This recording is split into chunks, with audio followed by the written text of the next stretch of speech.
Assalamualaikum warahmatullahi wabarakatuh.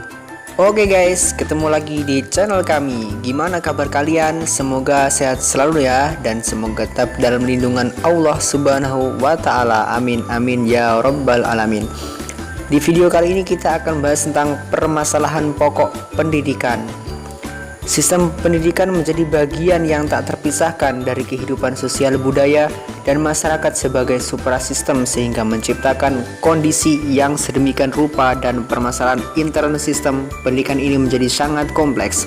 Artinya, permasalahan intern dalam sistem pendidikan kaitannya dengan masalah-masalah di luar sistem pendidikan itu sendiri, guys. Oke guys, nggak perlu banyak cincong-cincong lagi. Kita masuk ke pokok permasalahan, yaitu jenis permasalahan pokok pendidikan. Di antaranya ada pemerataan, kuantitas, kualitas, efisiensi, efektivitas, dan relevansi tenaga pendidikan dan kependidikan, guys. Oke guys, mari kita pelajari satu persatu. Yang pertama yaitu masalah pemerataan pendidikan. Menurut Kamus Besar Bahasa Indonesia atau KBBI, kata pemerataan berasal dari kata dasar rata yang berarti 1. Meliputi seluruh bagian, 2. Tersebar ke segala penjuru, dan 3. Sama-sama memperoleh jumlah yang sama. Sedangkan kata pemerataan berarti proses, cara, dan perbuatan melakukan pemerataan. Jadi dapat disimpulkan bahwa pemerataan pendidikan adalah suatu proses, cara, dan perbuatan melakukan pemerataan terhadap pelaksanaan pendidikan, sehingga seluruh lapisan masyarakat dapat merasakan pelaksanaan pendidikan. Dalam Propernas tahun 2004 yang mengacu kepada GBHN 1999 dan 2004 mengenai kebijakan pembangunan pendidikan, pada poin pertama menyebutkan mengupayakan perluasan dan pemerataan memperoleh pendidikan yang bermutu tinggi bagi seluruh rakyat Indonesia, menuju terciptanya manusia Indonesia berkualitas tinggi dan peningkatan anggaran pendidikan secara berarti. Dan pada salah satu tujuan pelaksanaan pendidikan Indonesia adalah untuk pemerataan kesempatan mengikuti pendidikan bagi setiap warga negara. Pemerataan pendidikan itu telah dinyatakan di dalam Undang-Undang Nomor 4 Tahun 1950 sebagai dasar-dasar pendidikan dengan pengajaran di sekolah. Pada bab 11 pasal 17 berbunyi, tiap-tiap warga negara rakyat Indonesia mempunyai hak yang sama untuk diterima menjadi murid di suatu sekolah,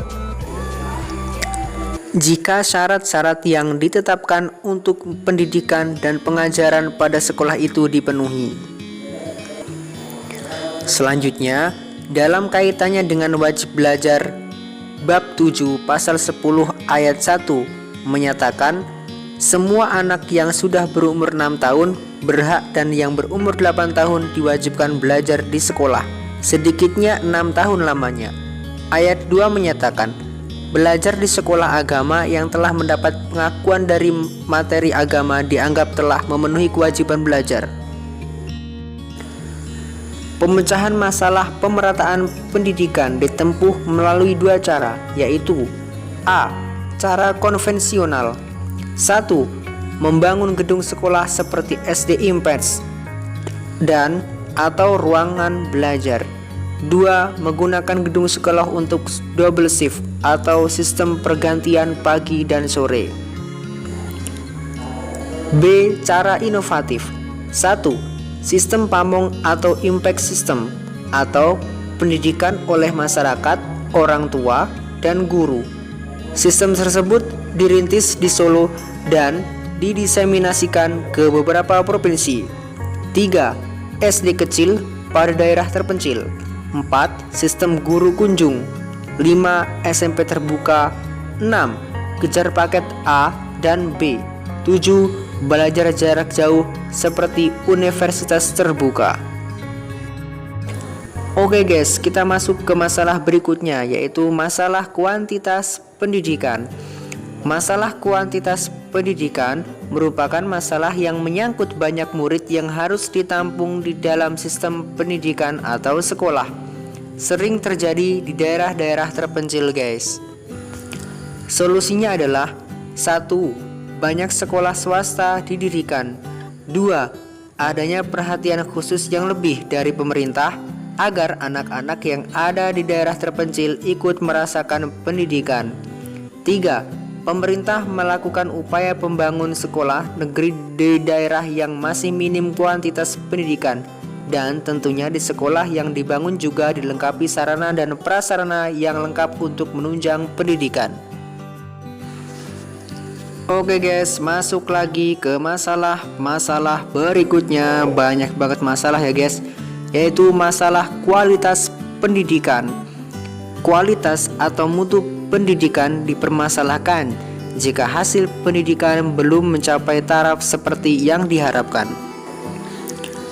Hasil yang bermutu hanya mungkin dicapai melalui proses belajar yang bermutu. Masalah mutu pendidikan juga mencakup masalah pemerataan mutu. Faktor penyebab pendidikan yang bermutu belum dapat diusahakan. A. Gerakan perluasan pendidikan untuk melayani pemerataan dan kesempatan pendidikan bagi rakyat banyak memerlukan penghimpunan dana dan daya. B. Kondisi satuan-satuan pendidikan pada saat demikian mempersulit upaya peningkatan mutu karena jumlah murid dalam kelas terlalu banyak. Pengerahan tenaga pendidikan yang kurang kompeten, kurikulum yang belum mantap, sarana yang tidak memadai, dan seterusnya. Berikut adalah pemecahan masalah kualitas pendidikan. Pemecahan masalah kualitas pendidikan bersasaran pada perbaikan kualitas komponen pendidikan, utamanya komponen masukan mentah untuk jenjang pendidikan menengah dan tinggi dan komponen masukan instrumental, serta mobilitas komponen-komponen tersebut. Upaya tersebut pada gilirannya diharapkan dapat meningkatkan kualitas proses pendidikan dan pengalaman belajar peserta didik yang akhirnya dapat meningkatkan hasil pendidikan. Kita masuk ke masalah berikutnya guys, yaitu masalah efisiensi pendidikan. Masalah efisiensi pendidikan mempersoalkan bagaimana suatu sistem pendidikan mendayagunakan sumber daya yang ada untuk mencapai tujuan pendidikan. Jika penggunaannya hemat dan tepat sasaran, dikatakan efisiensi tinggi. Jika terjadi sebaliknya, efisiensi berarti rendah. Pelaksanaan proses pendidikan yang efisien adalah apabila pendayagunaan sumber daya seperti waktu, tenaga, dan biaya tepat sasaran dengan lulusan dan produktivitas pendidikan yang optimal guys.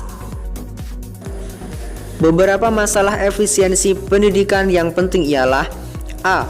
Bagaimana tenaga kependidikan difungsikan?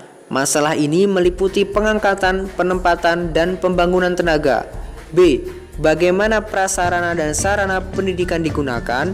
Penggunaan sarana dan prasarana pendidikan yang tidak efisien bisa terjadi antara lain sebagai akibat kurang matangnya perencanaan. C. Bagaimana pendidikan diselenggarakan? Dalam penyelenggaraan pendidikan di masa transisi yang relatif lama, ini proses pendidikan berlangsung kurang efisien dan efektif. D. Masalah efisiensi dalam memfungsikan tenaga. Pada pasal 28 UU RI No 20 tahun 2003 tentang Sisdiknas menyatakan bahwa penyelenggaraan kegiatan pendidikan pada suatu jenis dan jenjang pendidikan hanya dapat dilakukan oleh tenaga pendidik yang mempunyai wewenang mengajar. Namun pada kenyataannya di Indonesia ini sangat kurang efisien dalam memfungsikan tenaga pendidik. Masalah berikutnya guys, yaitu masalah efektivitas pendidikan.